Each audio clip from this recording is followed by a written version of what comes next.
Hey guys, welcome to BMW Blog. We're in Los Angeles today with BMW, of course, and we have a special surprise for you, the new i4. As you can see here, it's got a special color. I'm just kidding. This is the camouflage. It's a prototype, pre-drive, and by the time you're watching this, it's probably June 1st. We drove the car in May, and wanted to kind of give you an overview. So we have somebody from BMW development department here, and we'll go over the car, some of the technical details, what has changed compared to other BMW electric cars. So Dr. Robert Liebing, thanks for letting me ride in the car and drive it a little bit. Tell me about the new i4 and why is it special, maybe some of the most important things. Yes, so we developed the i4 on the basis of a combustion engine, but we wanted to create an electrical experience. The special thing we wanted to create, it should behave like a well-known BMW. So the most important for the driver is the reaction of the car should be like the combustion engine, but with the advantages of an electrical car. That means the low center of gravity, and also the instant reaction of his electrical drive. Sure. And so you have both, the best of both worlds, I would say. And yeah, you can experience the really amazing driving behavior and the BMW feeling, you know. Sure. So let's say that I'm coming from an i3. I've been driving i3s for a while. Why should I be excited about the i4? What's different? I mean, clearly two different generations, two different philosophies, but if you're an i3 driver, why would you want to care about the i4? Yes, the i3 was developed as a city car. Also, the range was developed for a city. Sure. And this car is really capable of doing all the day driving, also long drives. So the battery capacity is much bigger, and it also focuses more on driving dynamics. So, like you know it from the 4 Series, it's a sporty version of BMW cars, and this electric version is no exception. So you have this sporty feeling, much more sporty like the i3, of course. Sure. And in addition, this instant power this car has is much stronger than the i3. And yes, as I said, the long range, of course. Okay, so let's talk about the range, because that's one of the main things that people into electric cars care about. Give me a range on what to expect as far as the electric driving. Yes. And maybe you talk about the battery capacity, also usable, and and the overall. So the overall capacity of the battery is 83 kilowatt hours, and the usable is 81. Okay. And with that, you have a range of around 300 miles in daily driving, really. And yeah, that's pretty much. It's really good to get from A to B, also for longer distances. Sure. And in addition, you are able to charge very quick. Okay. If you use the room, let's say between 10% and 80%, you can charge in 45 minutes. Sure. And if you charge a smaller amount, let's say from 10 to 40, you will be set in 10 or 15 minutes and have another 150 or 200 miles to drive. Okay. So when it comes to the brake regeneration, what has changed from the i3 and what's new basically? Yes, as you know from the i3 and also from the Mini Cooper S, you have this one pedal feeling. Sure. Lots of people like it, and for city it's perfect. But if you want to drive on longer distances, maybe you want to have more comfort, and that's why you can choose the amount of recuperation here in this car. Yeah. And you have, let's say, 3 levels and 1 adaptive mode. Sure. You can change it from the fully maximum recuperation, the highest amount, like the one pedal feeling, to the lowest, where you have coasting, you don't have recuperation at all. And you have a mode in between, it's a middle mode. And in addition, if you don't want to care about switching all the modes, we have an adaptive mode, and this mode chooses the best way for you. Like, for instance, you drive behind another car and you get closer to this car, the car starts to recuperate. But if you don't have anyone in front of you, the car coasts, so you don't lose energy in recuperation.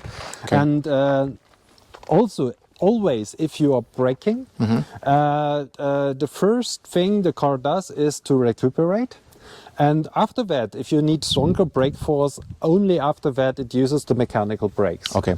And so overall, especially the adaptive mode is very unique, and it feels really good in daily driving. I like it very much. Yeah, I mean, I experienced that as well while driving. It was kind of interesting to see how it can brake by itself quite hard, so you don't really have to use the paddle, and that's definitely an interesting feeling. I've also noticed that the car comes with different driving modes. Can you tell me a little bit more about that? Yes, we have, as you know it from the combustion engines of BMW, we have 3 driving modes. We have Eco, we have Comfort, and we have Sport. Okay. Of course, in the Eco mode, everything is set so you have the lowest consumption of energy and longest range. Comfort is for daily driving. I think it's the best compromise for everyone. And if you want to have a more sportier driving, you switch to Sport mode, and you have a direct steering feel, you have a direct acceleration reaction, you have a more direct chassis setup, and if you don't want to have all which is given by the mode, you can configure each mode for your personal belongings, and yeah, then you can set up it individually. Sure.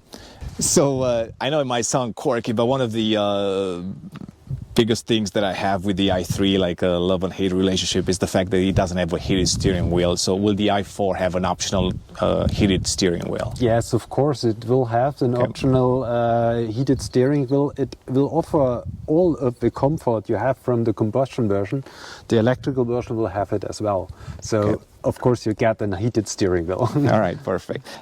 We kind of left the drivetrain for last. So what can you tell me about this new generation, 5th generation platform and architecture, about the engine a little bit? Are you making this in-house?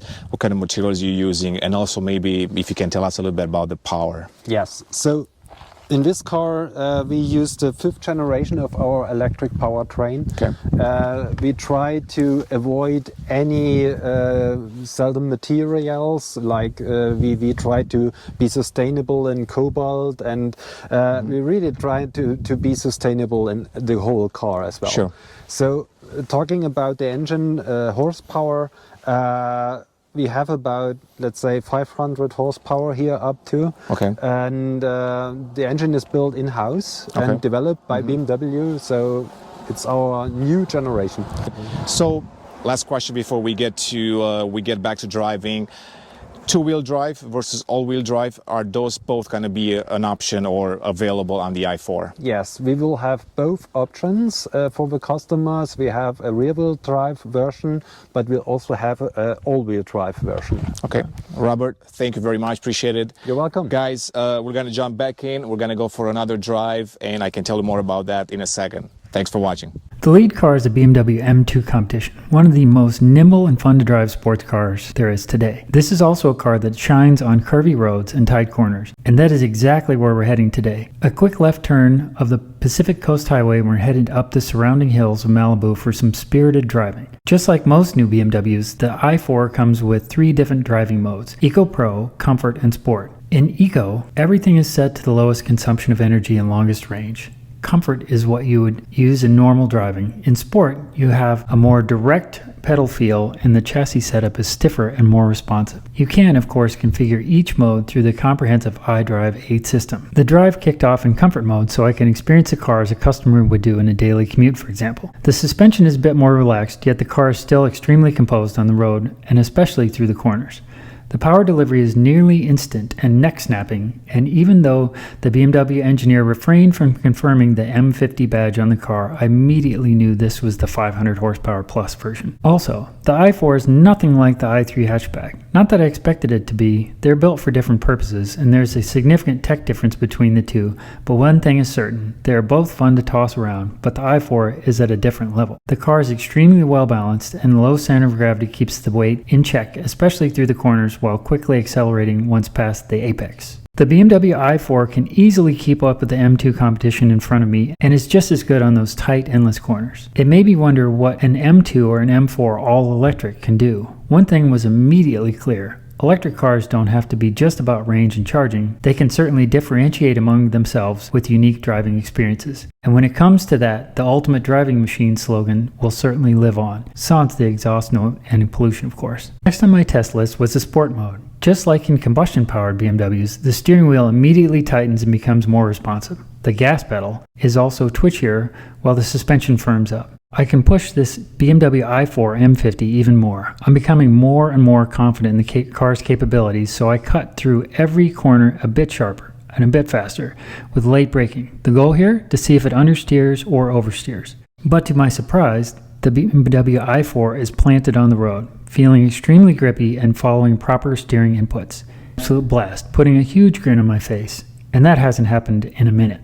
The instant torque is addictive and the drive is effortless. You can certainly be a fast driver with the BMW i4, even though your track experiences might be limited. I'm not sure how much different the rear drive BMW i4 eDrive 40 will feel on the road, but the electric all-wheel drive is quite addictive. Energy regeneration comes up next on my list of things to try out. BMW i3 had a single regen mode. The new i4 comes with no less than 4 options. The idea here is that you can still get one pedal driving feeling, but if you want to drive longer distances, maybe you want to have more comfort. This is why you can choose the amount of brake recuperation on the i4. 3 levels and 1 adaptive mode. You can change from one pedal driving feeling to a coasting where you have no recuperation at all, and you have a mode in between. If you don't care about switching the modes, there's an adaptive mode which does the work for you. For instance, if you drive behind another car and get closer, the i4 will start to recuperate. But if you don't have anyone in front of you, the i4 coasts so you don't lose energy in recuperation. In braking situations, the first thing the car does is recuperate energy. But if you need additional braking force, only then will it use the mechanical brakes. So during my drive, I played around with all these modes. During the more technical sessions of the back roads, I mostly used the high mode, which did most of the braking for me, which was quite a unique experience considering the braking power needed. At the other end of the spectrum was the low regen mode, which feels like you're driving a normal BMW, where you need to do all the braking. Of course, the medium setting is happy ground, especially for drivers who are not used to electric cars. Electric vehicles can get nauseating with the high energy recuperation needs, and hence the middle setting is a good starting point to ease you in. Adaptive recuperation is one of the standard settings activated when the driving position is in D, or pulls away at minimal speed as soon as the brake pedal is released, a feature that certainly helps with overtaking or stop-and-go traffic. If you crave the one-pedal feel from the BMW i3, you can shift the gear into position B and you will get mostly acceleration pedal. It is definitely more energy efficient, but it takes time to get used to. In a normal test drive, the real-life driving range would have been at the top of my priority list, but this was a pre-production model packing a trunk full of computer equipment for testing and not likely carrying the latest software or final touches. So any testing of the electric driving range would have been highly inaccurate or skewed.